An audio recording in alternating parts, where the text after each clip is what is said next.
Hey everyone, welcome to my channel. My name's Lee. You're watching Dark Roots Creations, and this is my best of Mary Kay Andrews.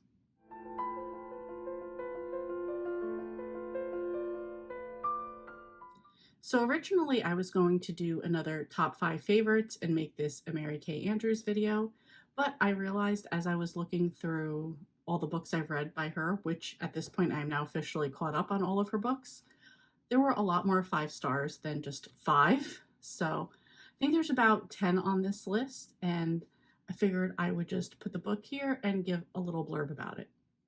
I also wanted to do a little side test because AI is so prevalent right now. So I decided to put each one of the books into ChatGPT and have them give me back a summary. Some came back pretty accurate, some not accurate at all. So I will be giving either the official blurb that I got or what I adjusted because it was absolutely wrong. So we'll also be doing these in publication order, not the order that I read them in. So the first book we have is Little Bitty Lies. This was published in 2003. And this is a humorous and engaging novel that follows the story of Mary Bliss McGowan, a Southern woman whose life takes a dramatic turn when her husband suddenly disappears, leaving her with a mountain of debt and a daughter to care for. Determined to maintain her lifestyle and uncover the truth about her husband's disappearance, Mary Bliss teams up with her eccentric neighbor, Catherine. Together, they concoct a series of lies and schemes to make ends meet, leading to a series of comedic and heartwarming adventures.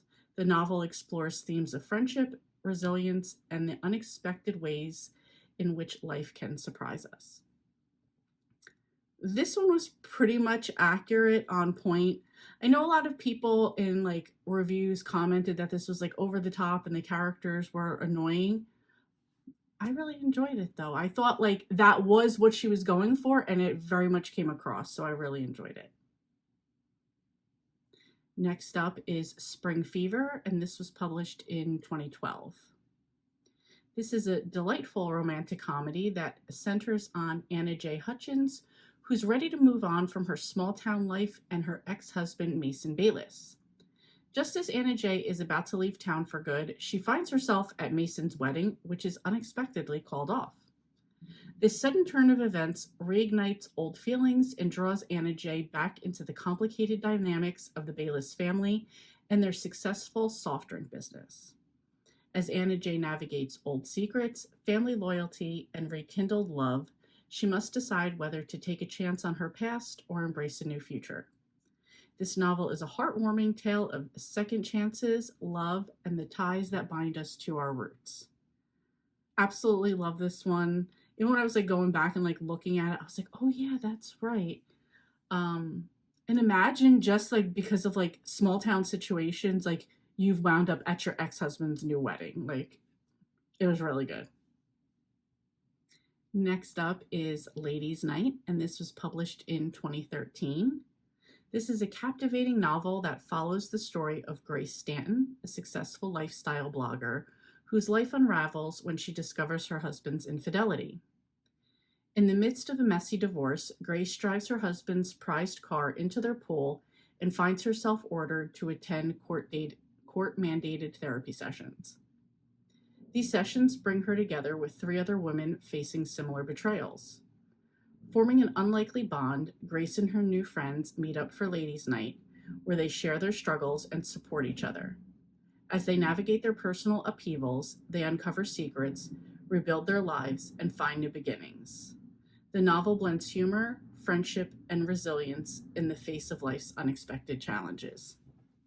If you've ever watched First Wives Club or read the book, I would give it that type of vibe. The women that she meets are hilarious, and it's let's get together and get our lives back. So I also made a note on here that I felt a lot of emotion with this one.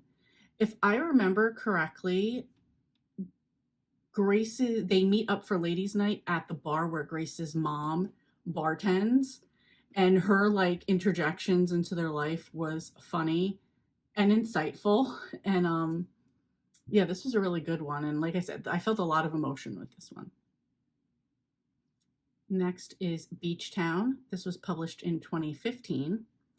And this is a charming novel that follows Greer Hennessy, a movie location scout who's tasked with finding the perfect small town beach setting for a new film.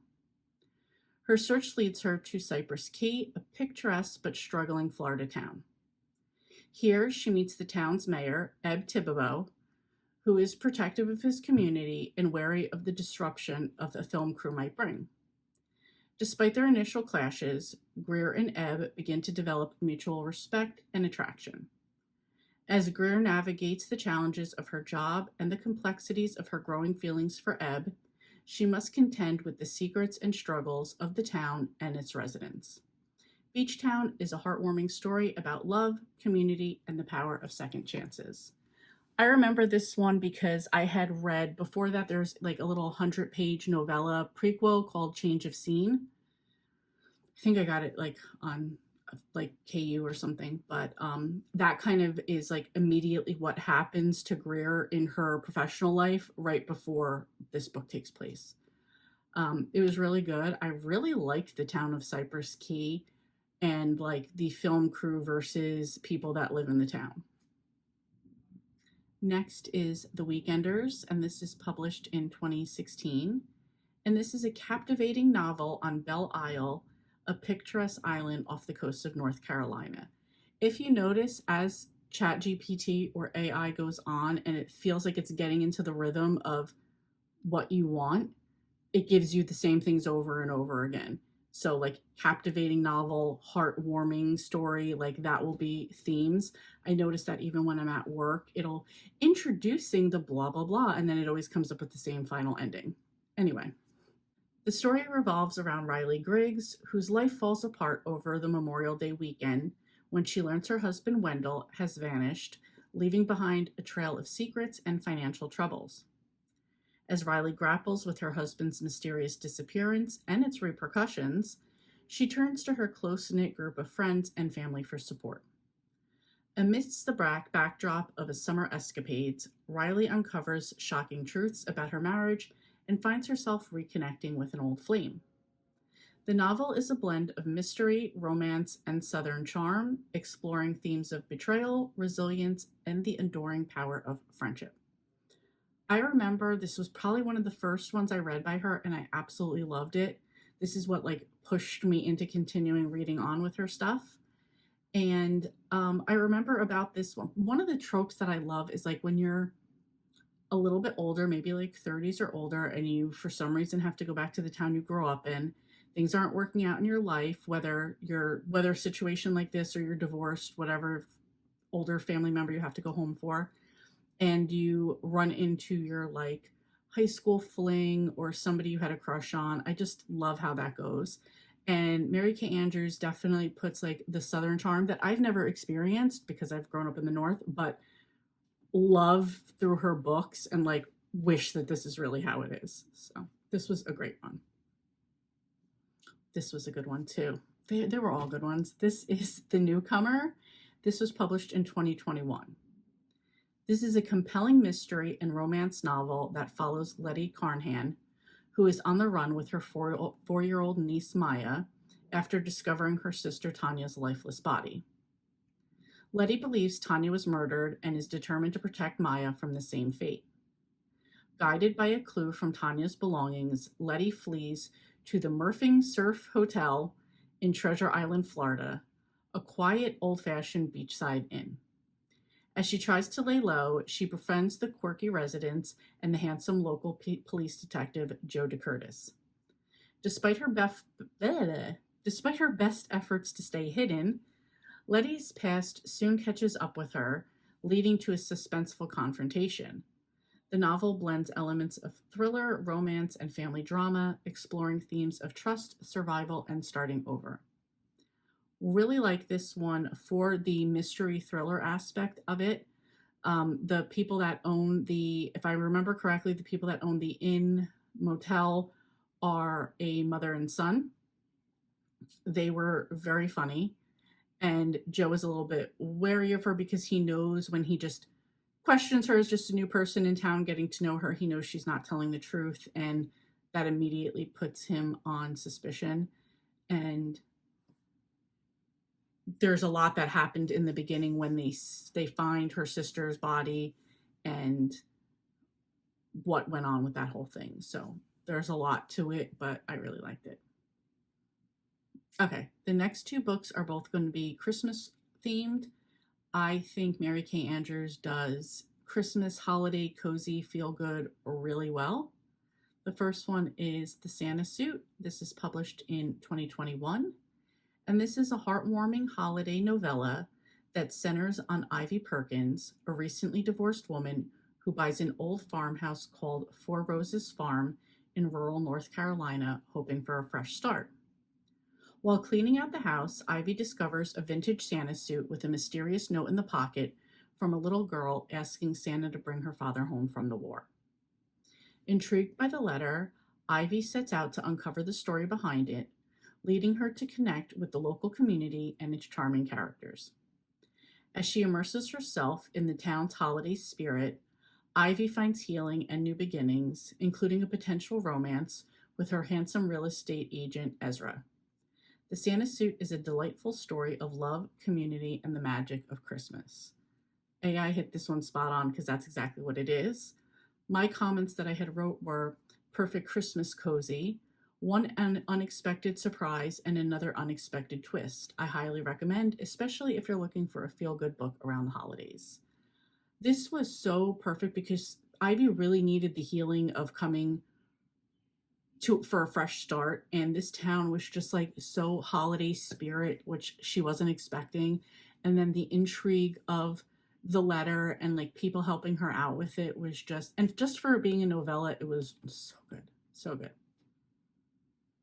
The next Christmas book is Bright Lights, Big Christmas. This was published in 2023. This is a heartwarming holiday novel that follows Carrie Tolliver, who finds herself helping her brother Murphy sell Christmas trees in New York City after their family farm faces financial difficulties. Leaving her small town life behind, Carrie moves to the bustling city, where they set up their Christmas tree lot in the heart of Greenwich Village. Amidst the festive atmosphere, Carrie meets a diverse cast of characters, including a charming single dad and his precocious son, who bring unexpected joy and complications to her life. As she navigates the challenges of the busy season and the highs and lows of city living, Carrie discovers the true spirit of Christmas and finds new hope for her future. The novel blends romance, family, and the magic of the holidays into a delightful and uplifting story. I read this just a month or two ago. I can't agree with this summary more. It really was that. Like, the city becomes one of the characters, her and her brother just dealing with being together in this small rundown trailer that they sell the trees out of was like that sibling part of it was great. Meeting the guy and the son and just like the other cast of characters there were, it was just so good. It was exactly that feel good Christmas book. I didn't even read it in Christmas, but I really enjoyed it. And the last book is Summers at the Saint. This was published in 2024. And I want to say that this is the one that AI completely messed up. None of the things were right. So had to do a little bit of adjusting here for the sake of accuracy.